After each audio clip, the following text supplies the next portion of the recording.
Olá, sejam bem-vindos a mais um podcast do Brasil Fintech. Meu nome é Bianca, sou uma das cofundadoras com Gihane e a Maresca. E hoje, nesse episódio, eu estou super animada para aprender e poder entender um pouquinho mais sobre tokenização com dois experts do field, Ricardo Paixão e Bruno Aracati. Sejam bem-vindos. Então, gente, como é que vocês vieram parar aqui? O que vocês fazem com essa coisa chamada tokenização? Quer começar? Posso começar. Bom, obrigado, Bianca, é um prazer, Bruno, a gente está aqui conversando. Eu já trabalho com essa questão de tokenização, eu sou servidor da Câmara, né? Da Câmara dos Deputados. Participei da comissão especial do PL, primeiro 2503, depois 4401 e agora da Lei 14278. E desde essa época a gente tem tratado com essas questões de tokenização. Além disso, eu coordeno, como professor da Universidade de Brasília, eu coordeno um programa do Banco Central que chama Lift Learning, no qual a gente também toca o processo de tokenização e agora estamos acompanhando o processo do Real Digital. Acho que do meu lado é isso. Só isso, gente, trabalhando com a moeda digital do país, ensinando um monte e falando. Eu vou voltar para você, Ricardo, depois que a gente descobrir um pouquinho mais sobre o Bruno, para a gente contar o que são essas leis e o que elas realmente significam, para a gente não falar de acronômico e número que eu acho que às vezes a galera não pega. Conta aí, Bruno. Bom, obrigado pelo convite primeiro, Bianca. Obrigado pelo convite, Bianca, primeiro. Ricardo, a gente já se conheceu aí de outros carnavais, na época que eu era fundador do Colab, então sou empreendedor há muitos anos aí, já me meti com várias coisas, e faz mais ou menos uns 5, 6 anos que eu tô com a Drumwave, né? E a Drumwave é uma empresa que desde sempre está focada na monetização de dados, né? E quando a gente fala em monetização de dados, a gente precisa retrabalhar, a gente precisa repensar toda a questão em torno da propriedade de dados. E aí é onde a questão da tokenização entra. Então, eu não sou um especialista técnico, eu tenho um viés de mercado financeiro, trabalhei um tempo com asset management no Itaú, e venho com essa perspectiva de como é que a gente pode transformar dados num ativo, né, num ativo financeiro, para depois a gente conseguir fazer monetização do jeito correto. Então, a minha perspectiva aqui é muito mais voltada nisso. Venho acompanhando, obviamente, todo o mercado de cripto, de tokenização, as coisas, os acertos, os erros, né, as coisas que eu sou mais críticos, e desde então a gente vem trabalhando de forma muito focada nessa questão voltada para o mundo de dados, que eu posso explicar melhor depois. Quero saber. Vamos começar com uma definição. Ricardo, começa contando uma definição do que é um token, ou a tokenização. Eu acho, antes da gente falar do como é que a gente usa isso para criar ativos, ou para criar produtos, sejam eles financeiros, que tenham responsabilidade não só societária, mas como ética, né? Eu acho que tem muita coisa aí que está envolvida no teu trabalho também, de trazer isso para o legislativo, de trazer isso para o público. Conta um pouco dessa trajetória, da tua participação nesses decretos e como é que você vê o lado legislativo. Bom, primeiro vamos pegar a definição, né? A definição, o token, ela é a representação de um ativo. Então, pode ser qualquer ativo. Então, tipo assim, a gente pode estar falando aqui desde um saco de soja até um imóvel ou um título público federal. Então, tipo assim, um token é uma representação, nesse contexto que a gente está falando, é uma representação digital de um ativo qualquer. Eu acho que eu prefiro falar da perspectiva do Real Digital, que eu acho que é isso que vai fazer, assim, a grande diferença, né? Porque então, o processo de tokenização... Desculpa, o quê, Bianca? Eu falei, então, por gentileza, conta pra gente o que é, pra galera que tá entrando aqui e não sabe, que não entende, não sabe o que é uma CBDC, não sabe o que é o Real Digital, a promessa do Real Digital. Vamos lá no comecinho. Vamos lá. De uma maneira super básica pra gente nivelar o que a gente tá falando aqui, né? Tá. Bom, uma CBDC, né, vem do inglês, Central Bank Digital Currency. Isso é um movimento que surgiu entre bancos centrais a partir de 2019, quando foi feito o anúncio do Facebook, na época, de uma suposta moeda digital do Facebook que se chamaria Libra, né? Isso aí nunca prosperou, você teve uma reação regulatória muito forte, que acabou matando o projeto do Facebook, mas deu origem a um processo de investigação em grande parte dos bancos centrais do mundo sobre a possibilidade do próprio Banco Central emitir uma moeda digital. Essa moeda tem princípios técnicos de criptografia, então, nesse aspecto, ela herdar algumas características de criptomoedas. Isso não é, obviamente, uma criptomoeda, né? Assim, no sentido comum do termo, como Bitcoin, como Ethereum, né? Ela vai ser uma representação digital da própria moeda nacional. Esses projetos CBDC no mundo, eles são de dois tipos, basicamente. Um caso é uma CBDC de varejo, pode ser usada para a população para poder fazer, por exemplo, pagamentos. E o outro lado é uma CBDC de atacado, que é usada no contexto dos sistemas de pagamento que rodam no Banco Central entre bancos, instituições de pagamento e infraestruturas de mercado financeiro, como no caso a B3, como a CIP, que processa transações de cartão. O modelo brasileiro escolhido por Banco Central, pelo menos para o piloto, que o Banco Central criou uma submissão para esse piloto, né? Vai ter um piloto desse Real Digital, a CBDC brasileira chama Real Digital. As inscrições foram encerradas na sexta-feira, mas no contexto do piloto, desses dois tipos que eu falei aqui, o Real Digital vai ser uma CBDC, né, uma moeda digital de atacado. Nas transações entre o Banco Central, instituições financeiras e instituições de pagamento, bancos e IPs, e dessas infraestruturas de mercado financeiro, como B3, CIP, etc. Né? Ou seja, as pessoas não vão ter acesso direto ao digital, isso vai ser só no atacado. O que o Banco Central pretende fazer de contraparte é incentivar os bancos a tokenizar depósito. Né? O que se implica depois, a gente pode conversar depois aqui, mas eu acho que por enquanto é isso. Por enquanto é isso, gente. Uma aula aqui de uma overview. Eu participei por parte da minha história em identidade digital quando foi lançado o Dare Act nas Bahamas, e a gente viu tanto um CBDC para atacado e tanto um CBDC hoje para varejo. Um CBDC que processa pagamento para turistas, né, em várias ilhas do Caribe. Não num volume que chega nem perto a conversa que a gente tem que ter quando a gente fala de uma moeda digital para um país da proporção que é o Brasil, né? Bruno, olhando essa oportunidade que a tokenização traz em ativos, conta pra gente o que você vê e com que parte de ativos você trabalha, que tão eloquentemente o Ricardo contou pra gente que uma maneira de pensar em ativo é pensar como é que a gente está digitalizando o mundo, né? Desde as coisas físicas, a carbon, a um monte de outras coisas que estão para vir. Legal. Nossa, assim, pelo meu lado de histórico de mercado financeiro, né, por ter trabalhado com gestão de ativos de forma mais ampla, eu venho acompanhando a evolução desse mercado à medida que ele foi se desenvolvendo, né? E a gente viu muita coisa que, na minha opinião, faz super sentido, coisas que fazem menos sentido, mas que, de qualquer forma, sempre faz parte de uma experimentação maior, né?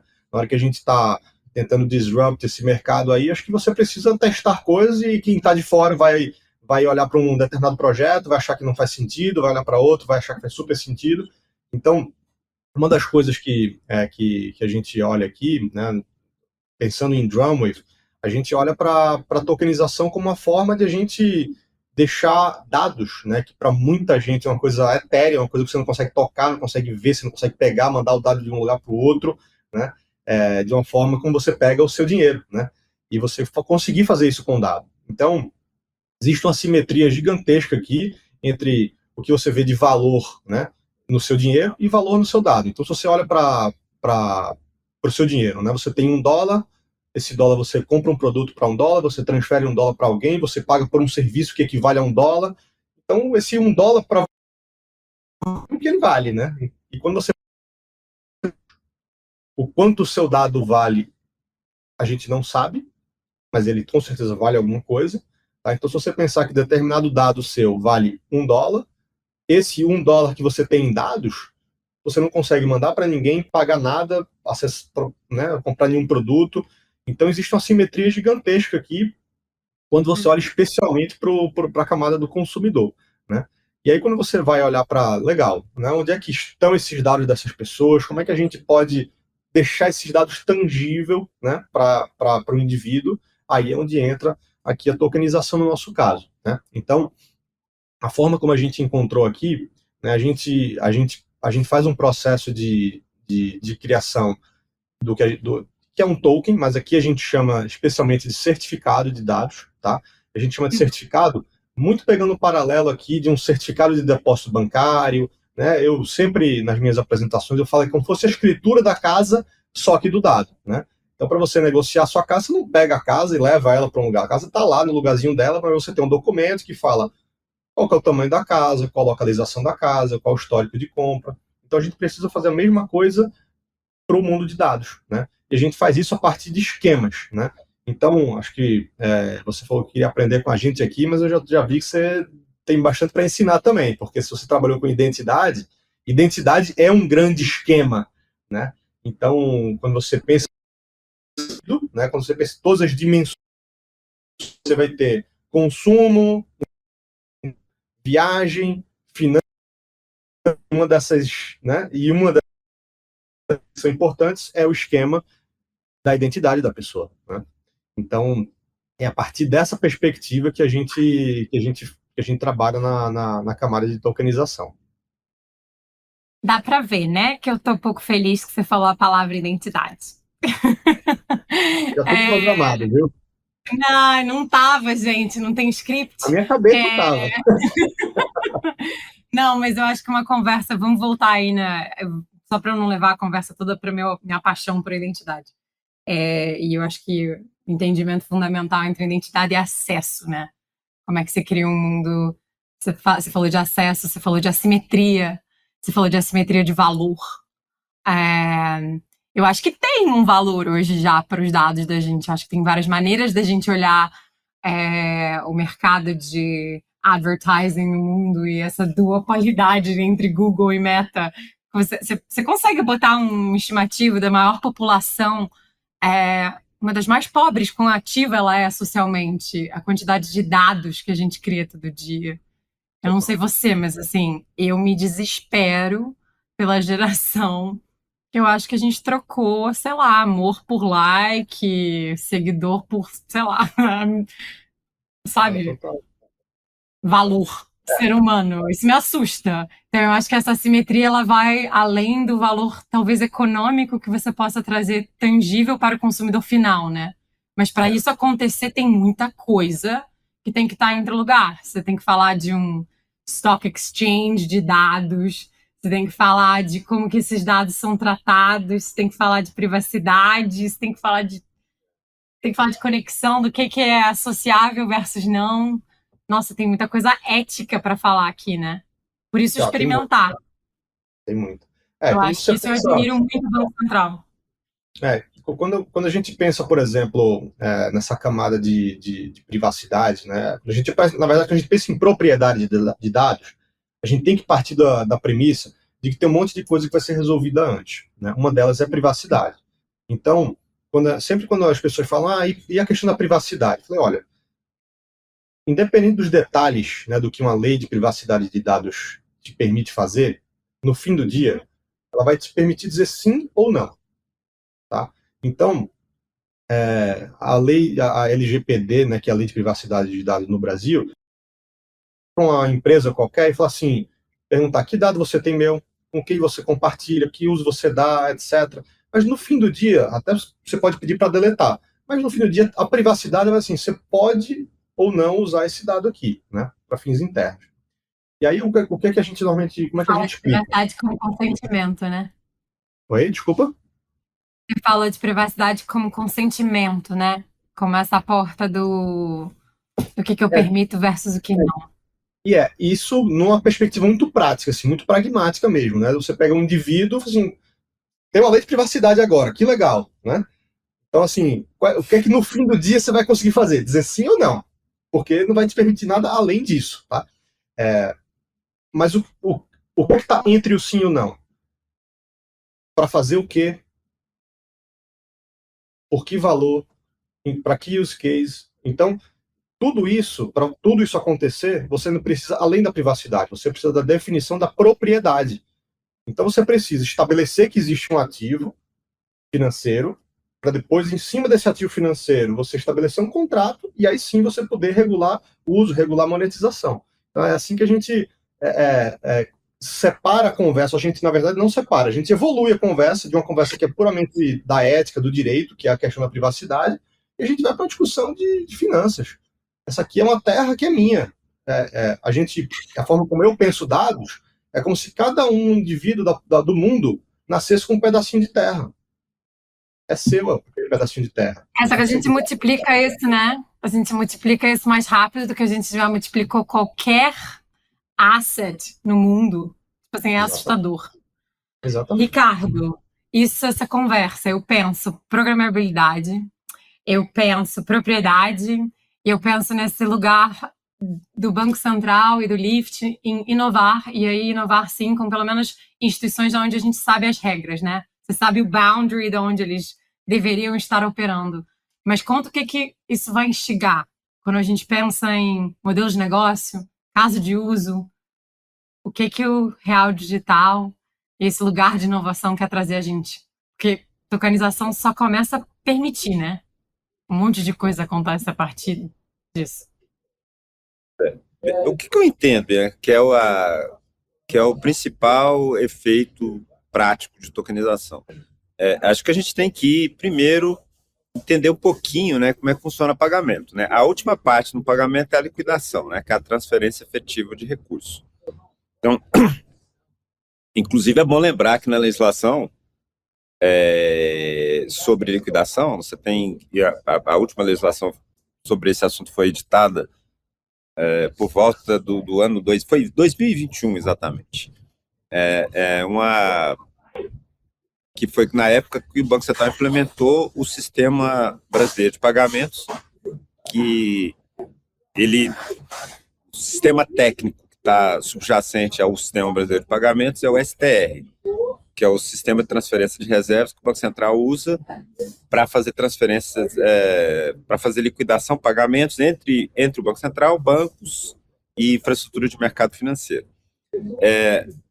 Hoje, o que a gente pode falar é que essa liquidação é uma liquidação homogênea.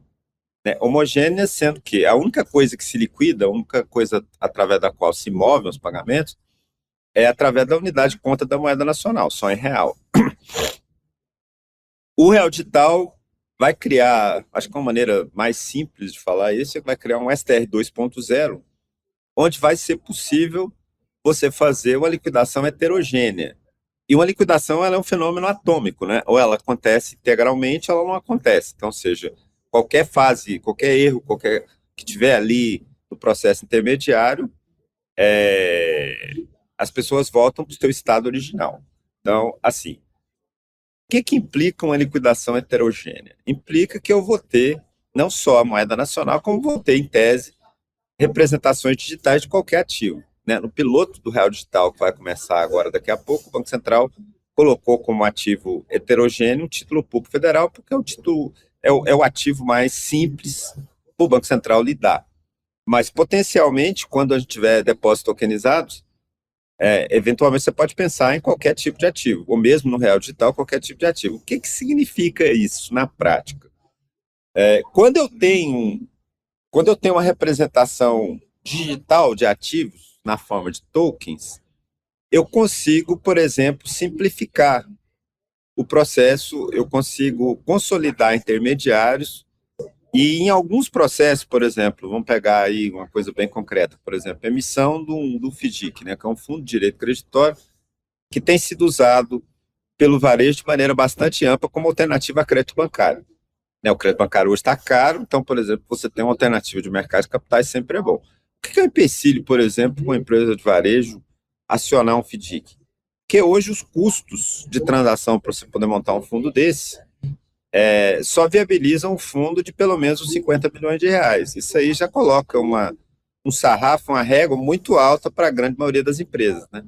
Com esse processo de tokenização, se eu consigo consolidar intermediário e diminuir custo de transação, as pessoas que estão fazendo isso estimam que eu vou poder ter um FDIC de 1 milhão de reais, de 2 milhões de reais, o que já significa que eu consigo fazer uma coisa muito mais inclusiva, que eu consigo trazer muito mais empresas e ter um benefício social extensivo pela diminuição de custo, por exemplo, no mercado de capitais, mas tem outros exemplos. Conta mais outro exemplo. Eu queria saber um pouquinho mais sobre algo fora do institucional. O que vocês veem conectando a conversa aqui com o Bruno? O que é a intenção de instigar a inovação dessas instituições a trazerem modelos de negócio que talvez sejam diferentes. Não, assim, o Banco Central lançou o que a gente chama de Lift Challenge, que é uma espécie de uma competição. Lançou isso em 2021 e os resultados foram fechados, foram apresentados no evento anual do Lift do Banco Central, que é o Lift Day, agora, mês passado, dia 25 de abril.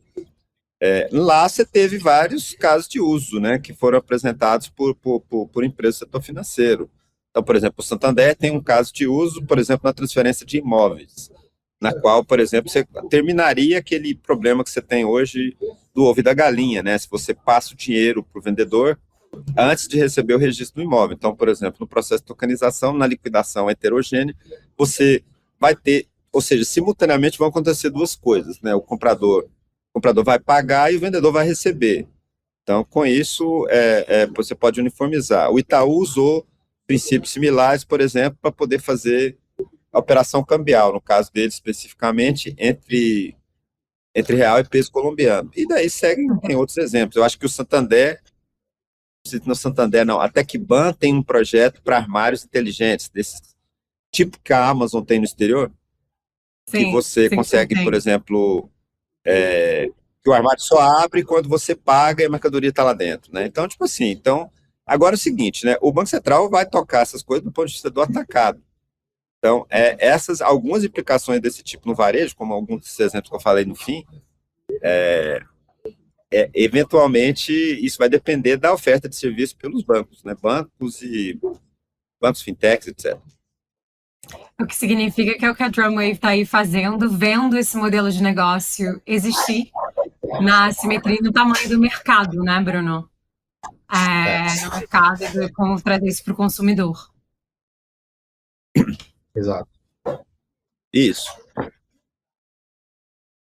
E como você vê, quando vocês veem a oportunidade, vocês sabem um pouco do projeto. O projeto aqui sobre o Brasil é mostrar o que é a oportunidade que existe na tecnologia transformando o Brasil, criando terrenos férteis como o mercado de tokenização, como o mercado o mercado financeiro de dados, né? Como é que a gente vai trazer isso para o consumidor final? Com ele traz um monte de dúvidas, perguntas, desafios. O Brasil tem muito a ganhar ainda, mas um monte de desafio aí pela frente. Queria ouvir de vocês, como vocês veem esse mercado, se é um entendimento. A gente falou de, óbvio, liquidação heterogênea, a gente fala de tesouraria. Quando eu penso numa moeda digital, uma das minhas perguntas é sempre capital flight, sempre a dúvida, mas aí a gente vê C6, a gente vê Nomad, a gente vê outras entrantes no mercado com produtos usando tokenização no futuro, que hoje não trazendo um desafio aí de risco, um desafio de... Eu acho que a tecnologia tem um grande lugar de oportunidade, né? Criptografia é quase que... Só trazendo um pouco, eu acho que é o seguinte, tem um conjunto de teorias da conspiração aí, especialmente em relação ao CBDC. Quando você pega o segmento da sociedade, digamos, aí, os mais libertários, então você tem uma série de coisas, né? Que você vai permitir que o governo veja todas as suas transações em tempo real, vai acabar a privacidade e coisas assim, né? Então, obviamente que isso não procede. Porque, E aí eu falo então, assim, ó, entre identidade, outras identidade, coisas, eu acho que identidade. que é importante notar que no Brasil. Como é que é? Aí eu falo assim, ó, identidade, Desculpa, eu não identidade, entendi alguma coisa. identidade. Ah, pois é. Pois é, mas tipo, assim, você tem um projeto de CBDC da China que chama DCEP, que realmente lá eles não têm um arcabouço de privacidade. E está sendo um fiasco. Tanto que o próprio Estado chinês está passando a prioridade de ter uma moeda digital do DCEP, né, que seria o yuan digital Uhum. deles, para o próprio WeChat, que era o que a população Que já já usava. está em circulação. Agora, aqui no Uhum. Brasil, a gente aqui, como o Bruno falou, a gente já tem um arcabouço de privacidade. Então, tipo assim, o Banco Central está aqui, é federal. Então, ela não pode agir contra a lei. Então, tipo assim, inclusive, eu acho que é importante notar que o objetivo do piloto é exatamente garantir que o arcabouço de privacidade vai funcionar no contexto de uma tecnologia distribuída que é usada para esse processo de tokenização, no caso aqui é uma blockchain, né? Porque distribuída, que eu estou falando, vai ser a primeira experiência do Banco Central de compartilhar esse tipo de coisa. Porque como a blockchain, não sei se está todo mundo ciente de como funciona, mas cada nó, ou seja, cada participante da rede, ele tem uma cópia da rede inteira, né? Então você vai ter um nó dessa, o piloto deve ter por volta de 10 entidades, então vai ter um nó no Banco Central e um nó da blockchain em todos os participantes, né? Então o Banco Central quer se certificar que nesse contexto o arcabouço de privacidade seja preservado. Privacidade, sigilo bancário, etc. Muito a fazer, né? Tem Muito a bastante a fazer. fazer. E eu acho É que uma muito coisa a que repensar. Conta, Bruno, perdão. eu acho uma coisa que é super importante assim para a gente é no nosso mundo aqui que a gente olha a tokenização de dados, a gente está pensando na verdadeira geração de riqueza, tá? E não somente transferência de riqueza, né? Porque no fim do dia você termina criando mais assimetria, mais desigualdade, tá? Então aqui a gente tem uma camada de valor que a gente está transformando em ativo. E lembra quando eu estava falando um pouquinho mais cedo? É como se cada pessoa nascesse com um pedacinho de terra que a pessoa vai poder arrendar aquela terra, vai poder gerar um aluguelzinho ali para aquela terra, né? Essa é a perspectiva da monetização. E, inclusive, por isso que a gente enxerga o Brasil como um dos principais mercados aqui, pelo menos para a gente incubar esse processo, né? E aí, pegando, o Brasil tem uma população que realmente precisa dessa geração de riqueza adicional. A gente tem uma população que é super early adopter de redes sociais, de tecnologia. A gente tem um arcabouço de privacidade. A gente tem um banco central que é super favorável ao tema e vem colocando Open Banking, Open Finance, ou seja, Open verticais de dados, né? Porque no fim do dia, quando a gente olha para as dimensões humanas, banking, meus dados de banking já estão open. Um banco pode transferir para o outro, eu que sou o consumidor, eu que sou usuário, não faço ideia o que um está transferindo para o outro, mas já tem uma abertura aqui que já me permite começar a entrar nessa conversa. Então a gente tem um Banco Central que é super favorável, né, ao tema e um tamanho de mercado absurdo, né? Então, mas a gente não está fazendo uma coisa que, primeiro, é só para atacado, ou que é para quem tem um super nível de conhecimento, que vai poder ter uma conta que transfere entre moedas. Então, a gente sai muito dessa conversa de criptoativos, né, que termina, apesar de ter ganhado uma popularidade absurda no Brasil, ainda exige um nível de sofisticação que não dá para descer para a base da pirâmide no Brasil. A gente está criando uma experiência que ela tende a ser, né, porque não é só a tokenização, né, a drone vai até a experiência final, né, da pessoa interagir com as ofertas, da pessoa ter uma carteira e conseguir, né, gerar de fato novas fontes de renda com base nos seus próprios dados. E a gente vai numa camada de experiência que é para pegar a camada da população inteira, né? Isso é que faz a diferença para a gente. Né? Que descomplica. Eu acho que a promessa que descomplica. A promessa do Web3, aquele negócio de ter um monte de frases, de ter que entender que isso é uma chave, de quem é a chave, quem é o custódio da minha chave. A gente vai ter que descomplicar isso. Aqui dentro aqui na Drummer, tem eu falo uma coisa que é muito, eu me lembrei muito aqui quando você falou, né? Sempre quando a gente pensa em descentralização, né, a gente acha que é legal, mas tem uma hora que a descentralização ela quebra o trust da história, né? Então, olha para o que aconteceu com a própria social media, né? A gente tinha jornais, que a gente em tese confiava nesses jornais, veio o social media, descentralizou, hoje todo mundo produz uma notícia, mas agora a gente está tendo que lidar com fake news, né? E a gente não sabe, consegue controlar o que é verdade, o que é mentira, uma puta confusão. Mesma coisa você olha para o mercado financeiro, né? A gente tinha poucos e grandes bancos ali, que todo mundo em tese, né, confiava minimamente, e aí você vem a descentralização, né, de repente tem um monte de fintech, tem cripto, etc., e você não tem mais custódia, né? A custódia é uma coisa que é totalmente, né, etérea em muitos casos, né? Nesse começo de Web3. E aí? E como é que fica o trust, né? Aí você vê um monte de scam no meio da história, um monte de gente tomando golpe no mercado. Então a gente precisa pensar muito bem no que a gente vai centralizar, o que a gente vai descentralizar, porque a gente não pode quebrar com a confiança que existe. Não existe transação sem confiança. E a gente vive num mundo que é totalmente transacional. Então é super importante a gente pensar nisso, para a gente poder conseguir construir algo que não vá ruir nas próximas 2 camadas do que a gente fizer, entendeu? Ricardo. Deixa eu complementar um pouquinho do que o Bruno falou. Eu acho que é o seguinte, tem que ficar claro aqui, e eu falo isso muito pro pessoal de cripto, que há um mal entendido, né? Quer dizer, o que o Banco Central vai experimentar agora realmente é uma tecnologia, né? É experimental. A tecnologia, vai ser uma tecnologia de blockchain que vai ser experimentada no contexto do piloto real digital. Mas, assim, nenhuma das características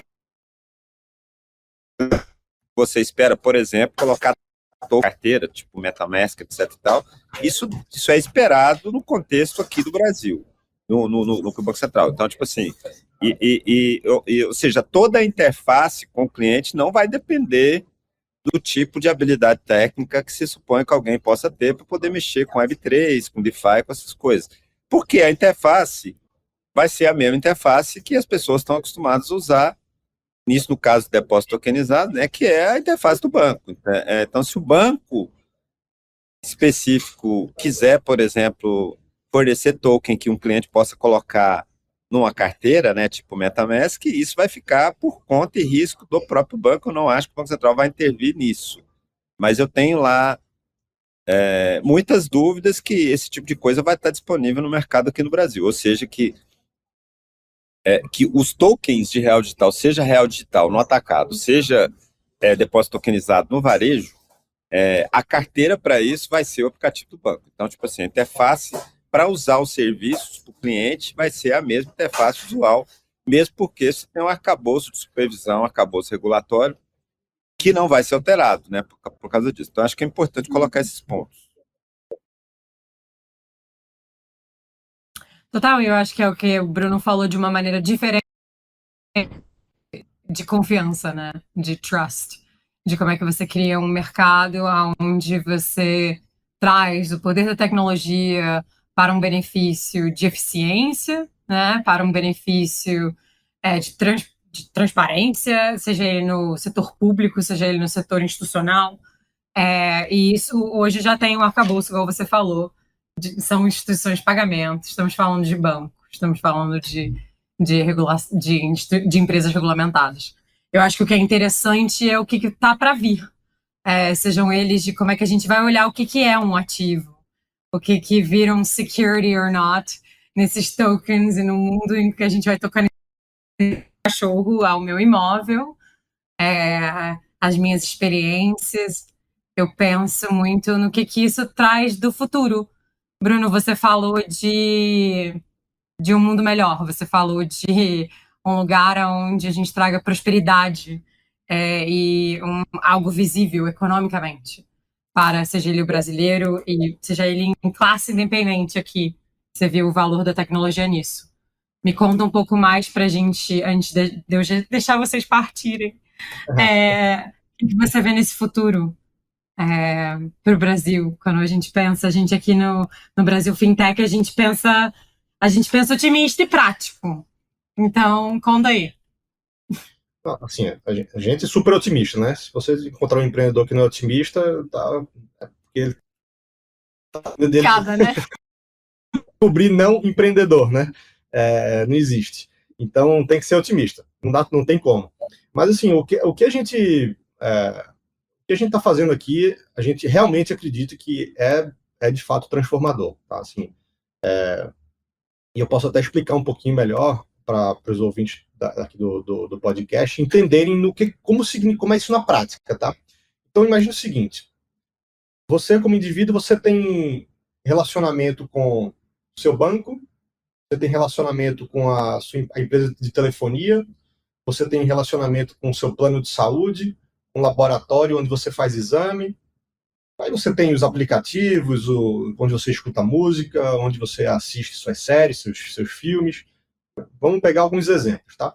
Então, o que é esse certificado no nosso mundo aqui, que é esse token aqui no nosso mundo da Drumwave, tá? Então você tem uma conta no banco. Então imagina que um dos tokens que você tem lá é transação de conta corrente. Esse é um token. Ah, mas você tem cartão de crédito nesse banco também. Então você tem um outro token que é compras, transações de cartão de crédito. Aí você tem os seus exames que você faz no laboratório. Então você tem lá o seu histórico de exame de sangue, esse é outro token lá. Certo? Então você vai ter um conjunto de tokens que representa as atividades, que representa os relacionamentos que você tem. E você vai acumular isso aqui. E aí você vai ter, dentro do mercado que a gente está criando, porque a gente não está só com a camada de tokenização, é todo o ecossistema transacional. Tá? Então você tem uma figura que a gente chama do agente de dados.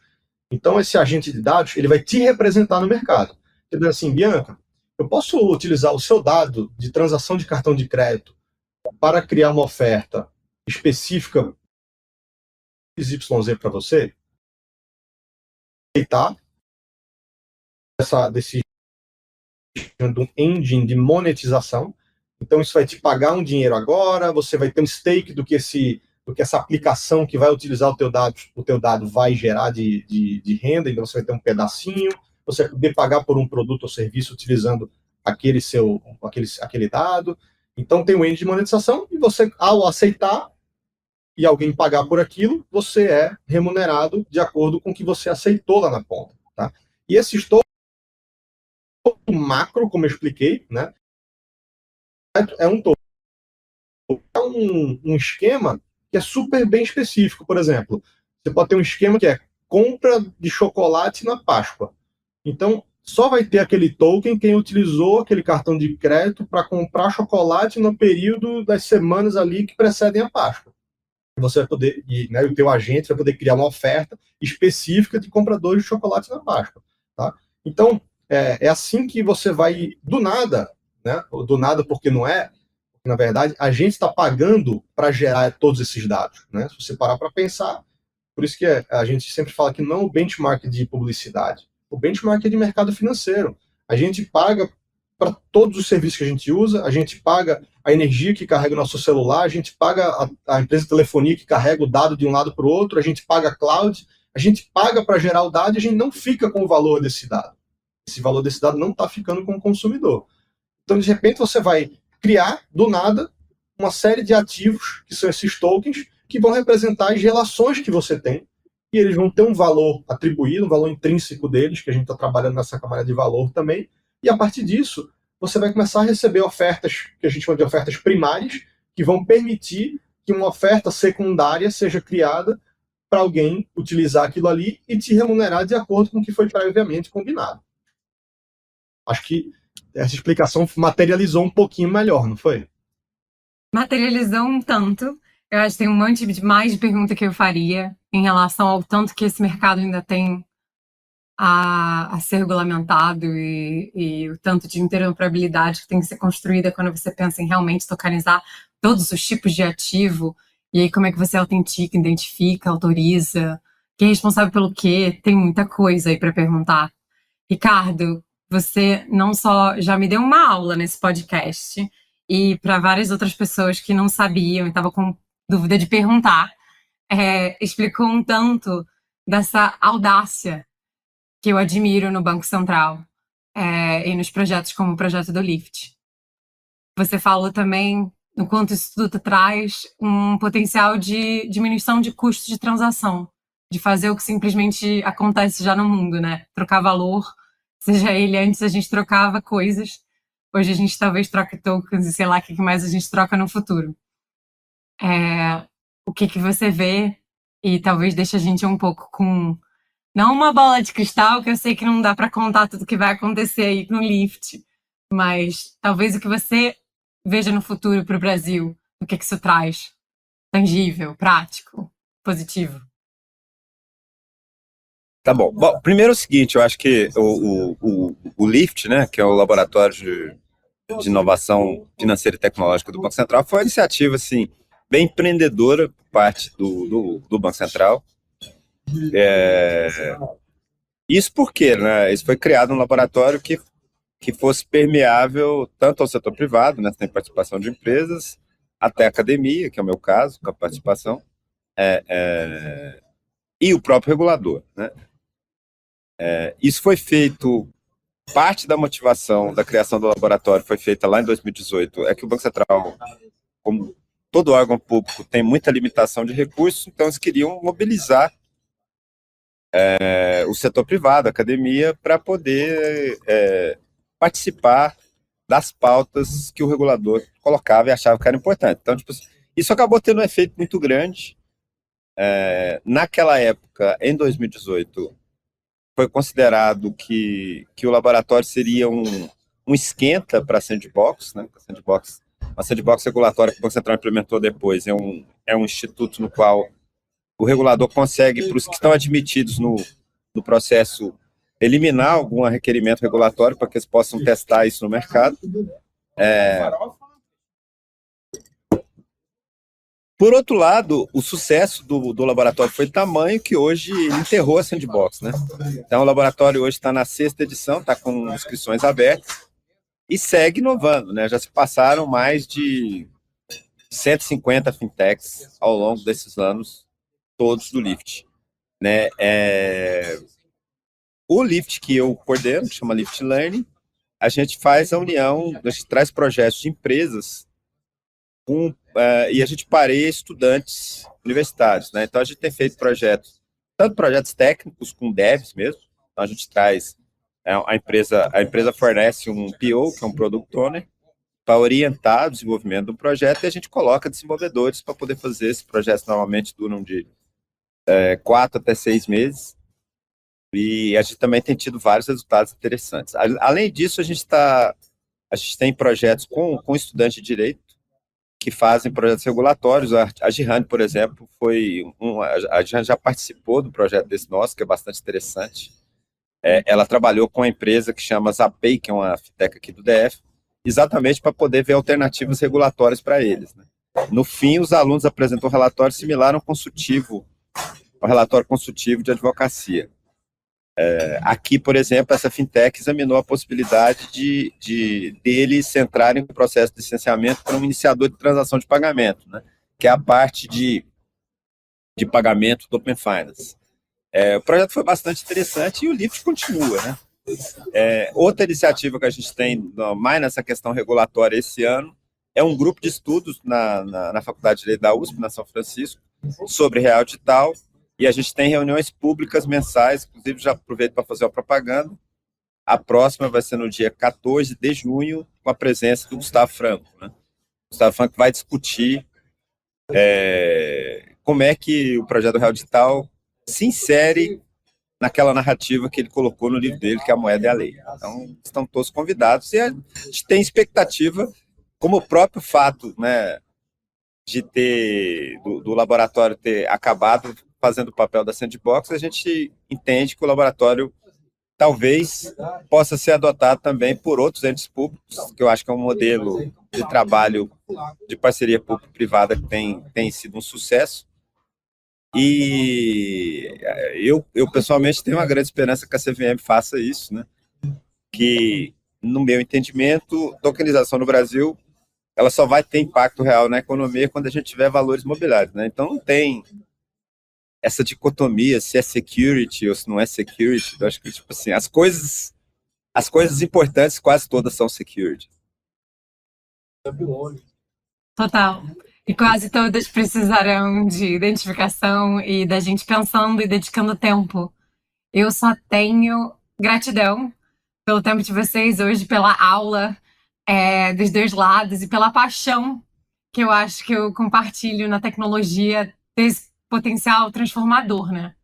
Se a gente conseguir conversar com os dois lados e trazer de uma maneira democrática, eu acho que a gente precisa descomplicar um pouco a conversa. Então, muito obrigada, Ricardo, por estar dedicando tanto do seu tempo para grupos de estudo e para coisas para o bem do país. Eu acho que isso é muito no ethos do que a gente faz aqui no Brasil Fintech. E, Bruno, muito obrigada por contar a história do que eu acho que significa para as pessoas. O que é isso tudo, esse monte de dado que a gente cria. E talvez um mundo que dá para imaginar, vai. A gente já vende, compra um monte de coisa. Dá para pensar. Dá para imaginar. Vai ficar mais próximo aí. Vai ficar mais tangível a cada dia. A gente fala, há um tempo atrás ninguém nem acreditava em nada. Pois é. E de repente vem o Open Banking e já um monte de coisa que era um absurdo, era um palavrão, né? Você falar que um banco ia mandar um dado para outro, de repente está acontecendo. Então a gente está vendo as coisas mudarem e mudarem muito rápido. Animada. Gente, muito obrigada. Um prazer ter vocês aqui no nosso episódio do Brasil Fintech. A todos vocês que acompanharam essa conversa. Sigam essas pessoas maravilhosas. Bruno, Ricardo. Até o próximo. Muito obrigado, Bianca. Prazerzão enorme. Obrigado, gente. Até logo. Até. Tchau, tchau. Tchau.